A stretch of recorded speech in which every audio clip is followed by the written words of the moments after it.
Gentlelady from Indiana, Ms. Wolarski, to inquire. Thank you, Mr. Chairman, and Ranking Member Brady for holding this hearing. I look forward to working with both of you and the rest of my colleagues to find ways we can enhance our country's infrastructure. Thank you to all of our guests as well.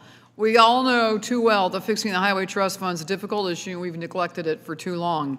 The National Association of Manufacturers last week released a report that said we need a reliable, user-based, long-term funding stream so that families, drivers, and manufacturers can have the safe, efficient highways they need. And to that, I absolutely agree. I have one of the largest manufacturing districts in the country. We need to stop using budget gimmicks to keep the trust fund afloat. We need to focus our energies on financing infrastructure projects with a sustainable funding stream while also addressing burdensome regulations and permitting requirements that run up costs and delay projects. So with that, Mr. DiLoretto, the FAST Act included several provisions to improve the condition and performance of the National Freight Network and to support investment in freight-related surface transportation projects. What's the status of our National Freight Network, and what's the biggest area of need we need to ensure our National Freight Network is not hindering the flow of goods?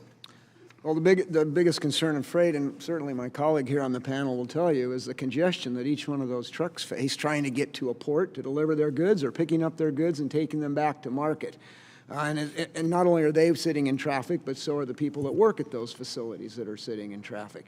So if we looked at that, secondly, we have the issue of the facilities themselves, the bridges and the highways that all of those freight networks have to go over.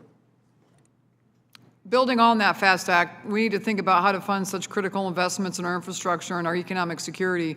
Do you think a freight vehicle miles traveled, the VMT, that flows into priority freight corridors would have the potential to replace the gas tax? Mr. DiLoretto, just still, thanks. I'm sorry, my apologies. Well, it certainly could be one of the options. At this point, you know, we're looking at a way to get funds in here to fix these problems today, and those kind of ideas take a number of years to put together. Mr. Scribner, my colleague Representative Blumenauer and I recently reintroduced the Move America Act, which creates Move America bonds to expand tax-exempt financing for public-private partnerships and Move America credits to leverage additional private equity investments for states. Do you believe allowing states to leverage expanded tax credits and bonds will provide a needed boost in resources to ease the strain on state and local governments? Yeah, I do think increasing financing options certainly relieves some of the pressure on traditional funding channels. Do you know of any other funding mechanism that we could build on to help infuse private capital into those infrastructure projects?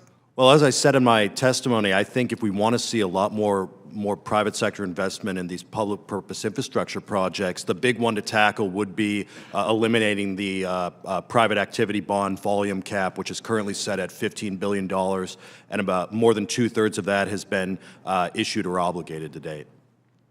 Thank you, Mr. Chair. I'll be back.